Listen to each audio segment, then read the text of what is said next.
Out in the forest stood a pretty little fir tree. It had a good place. It could have sunlight. Air there was in plenty, and all around grew many larger comrades, pines as well as firs. But the little fir tree wished ardently to become greater. It did not care for the warm sun and the fresh air. It took no notice of the peasant children, who went about talking together when they had come out to look for strawberries and raspberries. Often they came with a whole potful, or had strung berries on a straw. Then they would sit down by the little fir tree and say, "How pretty and small that one is!" And the tree did not like to hear that at all. Next year he had grown a great joint, and the following year he was longer still, for in fir trees one can always tell by the number of rings they have how many years they have been growing. "Oh, if I were only as great a tree as the others!" sighed the little fir. "Then I would spread my branches far around, and look out from my crown into the wide world. The birds would then build nests in my boughs, and when the wind blew I could nod just as grandly as the others yonder." He took no pleasure in the sunshine, in the birds, and in the red clouds that went sailing over him morning and evening. When it was winter, and the snow lay all around, white and sparkling, a hare would often come jumping along, and spring right over the little fir tree. Oh, this made him so angry. But 2 winters went by, and when the third came, the little tree had grown so tall that the hare was obliged to run round it. Oh, to grow and become old. That's the only fine thing in the world, thought the tree. In the autumn, woodcutters always came and felled a few of the largest trees. That was done this year too, and the little fir tree, that was now quite well grown, shuddered with fear. For the great stately trees fell to the ground with a crash, and the branches were cut off, so that the trees looked quite naked, long and slender. They could hardly be recognized. But then they were laid upon wagons, and horses dragged them away out of the wood. Where were they going? What destiny awaited them? In the spring, when the swallows and the stork came, the tree asked them, "Do you know where they were taken? Did you not meet them?" The swallows knew nothing about it, but the stork looked thoughtful, nodded his head, and said, "Yes, I think so. I met many new ships when I flew out of Egypt. On the ships were stately masts.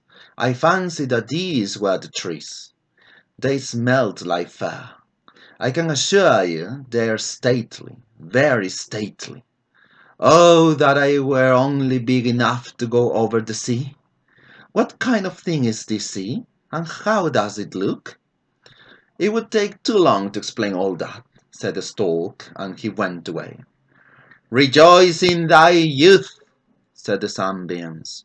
"Rejoice in thy fresh growth, and in the young life that is within thee." And the wind kissed the tree, and the dew wept tears upon it. But the fir tree did not understand that. When Christmas time approached, quite young trees were felled, sometimes trees which were neither so old nor so large as this fir tree, that never rested but always wanted to go away.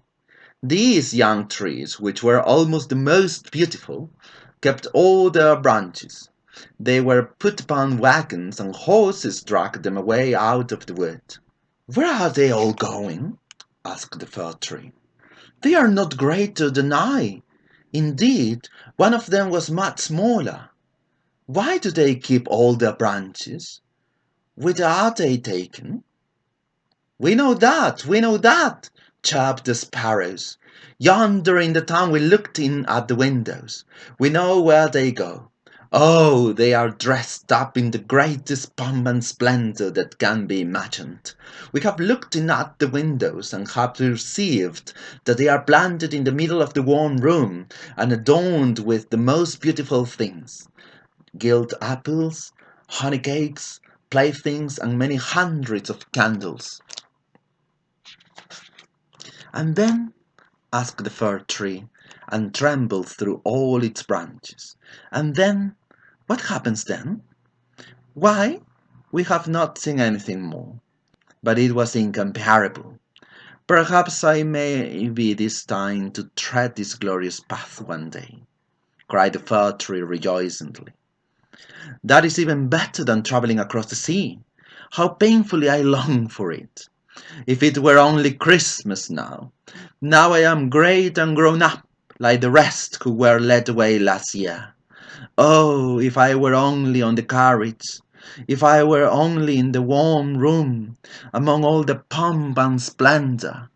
And then, yes, then something even better will come, something far more charming, or else why should they adorn me so? There must be something grander, something greater still to come. But what? Oh, I'm suffering. I'm longing.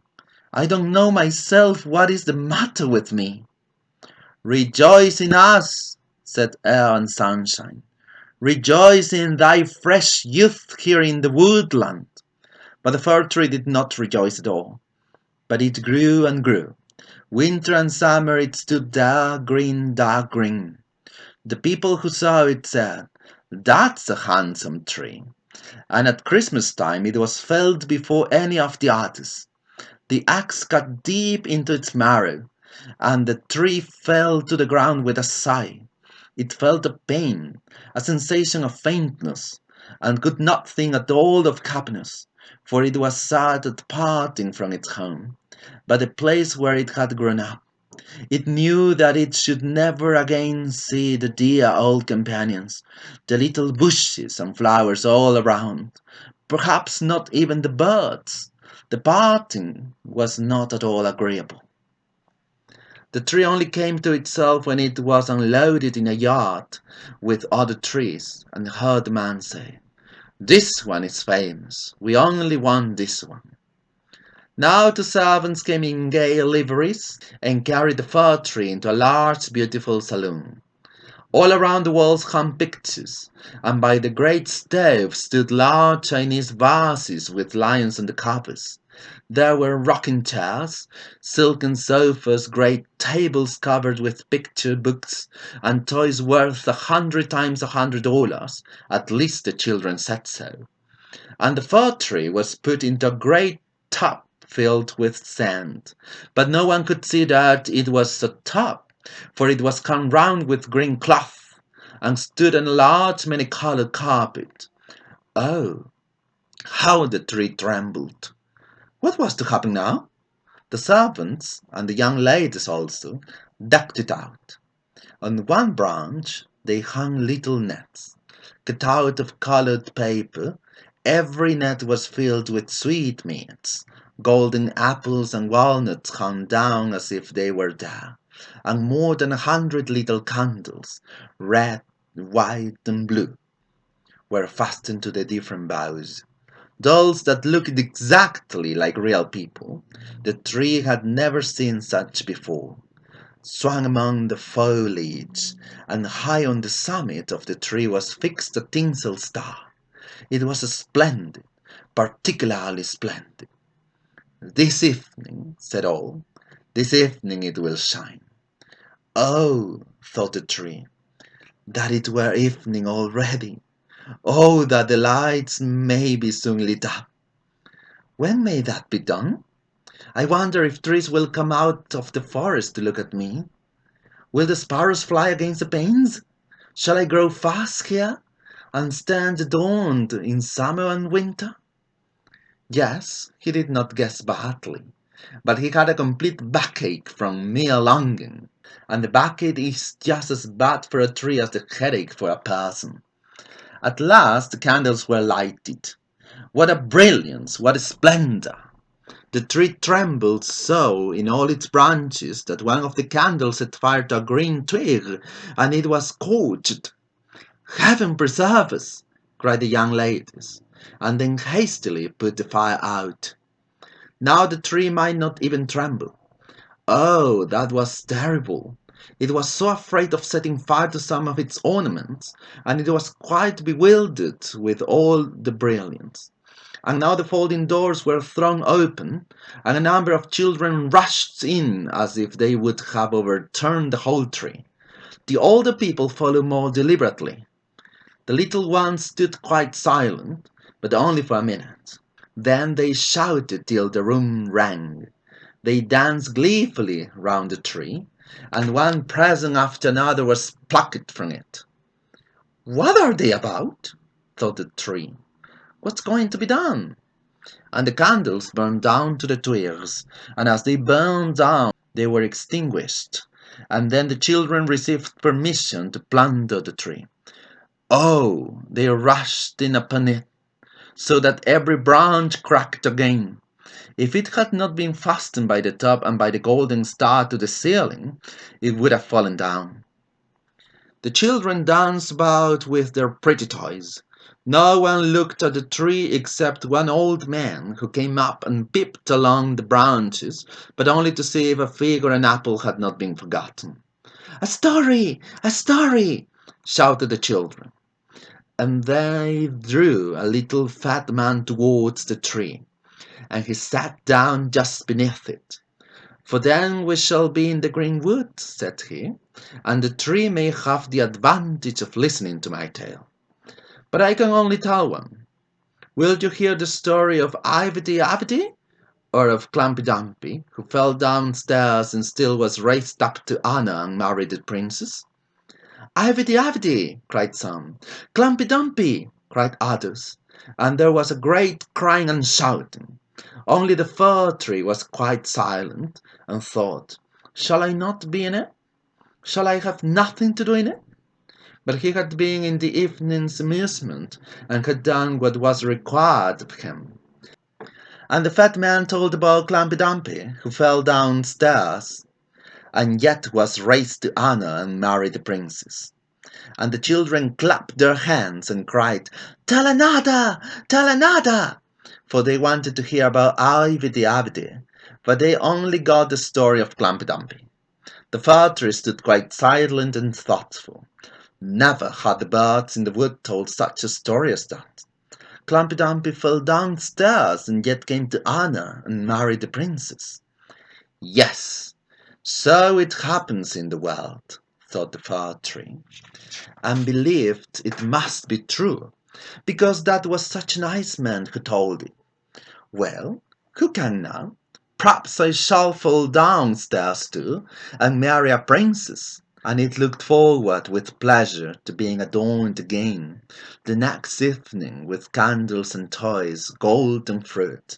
Tomorrow I shall not tremble, it thought. I will rejoice in all my splendor. Tomorrow I shall hear the story of Klumpy Dumpy again, and perhaps that of Ivedy Avedy too. And the tree stood all night quiet and thoughtful. In the morning the servants and the chambermaid came. "Now my splendor will begin afresh," thought the tree. But they dragged him out of the room. But they dragged him out of the room and upstairs to the garret. And here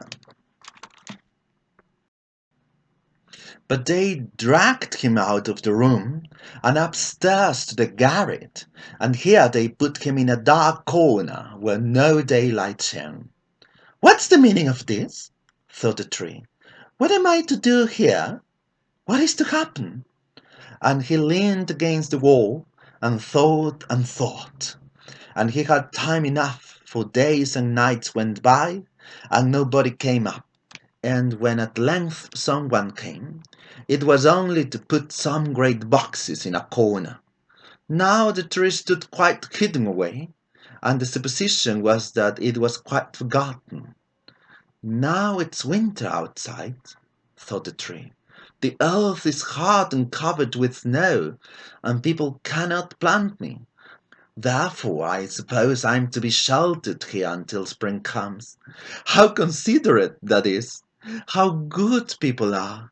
If it were only not so dark here, and so terribly solitary. Not even a little hare. That was pretty out there in the wood, when the snow lay thick and the hare sprang past. Yes, even when he jumped over me. But then I did not like it. It is terribly lonely up here. Beep, beep, said a little mouse, and crept forward, and then came another little one. They smelled at the fir tree, and then slipped among the branches. It's horribly cold, said the two little mice, or else it would be comfortable here. Don't you think so, you old fir tree? I'm not old at all, said the fir tree. There are many much older than I. Where do you come from? Asked the mice. And what do you know? They were dreadfully inquisitive. Tell us about the most beautiful spot on earth. Have you been there? Have you been in the storeroom where cheeses lie on the shelves and hams hang from the ceiling, where one dances on tallow candles and goes in thin and comes out fat? I don't know that, replied the tree, but I know the wood, where the sun shines and where the birds sing. And then it told all about its youth. And the little mice had never heard anything of the kind, and they listened and said, what a number of things you have seen! How happy you must have been! I, said the fir tree, and it thought about what it had told. Yes, those were really quite happy times. But then he told of the Christmas Eve when he had been hung with sweetmeats and candles. Oh, said the little mice, how happy you have been, you old fir tree. I'm not old at all, said the tree. I only came out of the wood this winter. I'm only rather backward in my growth. What splendid stories you can tell, said the little mice. And next night they came with 4 other little mice to hear what the tree had to relate. And the more it said, the more clearly did it remember everything, and thought, those were quite merry days, but they may come again. Klumpy Dumpy fell downstairs, and yet he married a princess. Perhaps I may marry a princess too. And then the fir tree thought of a pretty little birch tree that grew out in the forest. For the fir tree, that birch was a real princess. Who's Klumpy Dumpy? Asked the little mice. And then the fir tree told the whole story. It could remember every single word, and the little mice were ready to leap to the very top of the tree with pleasure. Next night a great many more mice came, and on Sunday 2 rats even appeared. But these thought the story was not pretty, and the little mice were sorry for that, for now they also did not like it so much as before. Do you only know one story? Asked the rats. Only that one, replied the tree. I heard that on the happiest evening of my life. I did not think then how happy I was. That's a very miserable story. Don't you know any about bacon and tallow candles? A storeroom story? No, said the tree. Then we'd rather not hear you, said the rats. And they went back to their own people. The little mice at last stayed away also, and then the tree sighed and said, it was very nice when they sat round me, the merry little mice, and listened when I spoke to them. Now that's past too. But I shall remember to be pleased when they take me out. But when did that happen? Why, it was one morning that people came and rummaged in the garret. The boxes were put away, and the tree brought out. They suddenly threw him rather roughly on the floor, but our servant dragged him away at once to the stairs, where the daylight shone. Now life is beginning again, thought the tree. It felt the fresh air and the first sunbeams, and now it was out in the courtyard. Everything passed so quickly that the tree quite forgot to look at itself. There was so much to look at all around. The courtyard was close to a garden, and here everything was blooming. The roses hung fresh and fragrant over the little paling. The linden trees were in blossom, and the swallows cried, "Queen sweet, Queen sweet, my husband's come!" But it was not the fir tree that they meant. "Now I shall live," said the tree rejoicingly, and spread its branches far out. But alas! they were all withered and yellow, and it lay in the corner among nettles and weeds. The tinsel star was still upon it, and shone in the bright sunshine. In the courtyard a couple of the merry children were playing, who had danced round the tree at Christmas time, and had rejoiced over it. One of the youngest ran up and tore off the golden star. "Look what is sticking to the ugly old fir tree," said the child, and he trod upon the branches till they cracked again under his boots. And the tree looked at all the blooming flowers and the splendor of the garden, and then looked at itself, and wished it had remained in the dark corner of the garret. It thought of its fresh youth in the wood, of the merry Christmas Eve, and of the little mice which had listened so pleasantly to the story of Klumpy Dumpy. "Past, past," said the old tree. "Had I but rejoiced when I could have done so. Past, past." And the servant came and chopped the tree into little pieces. A whole bundle lay there. It blazed brightly under the great brewing copper, and it sighed deeply, and each sigh was like a little shot. And the children who were at play there ran up and seated themselves at the fire, looked into it and cried, "Puff! Puff!" But at each explosion, which was a deep sigh, the tree thought of a summer day in the woods, or of a winter night there, when the stars beamed. He thought of Christmas Eve and of Klumpy Dumpy, the only story he had ever heard or knew how to tell. And then the tree was burned. The boys played in the garden, and the youngest had on his breast a golden star, which the tree had worn on its happiest evening. Now that was past, and the tree's life was past, and the story's past too. Past, past, and that's the way with all stories.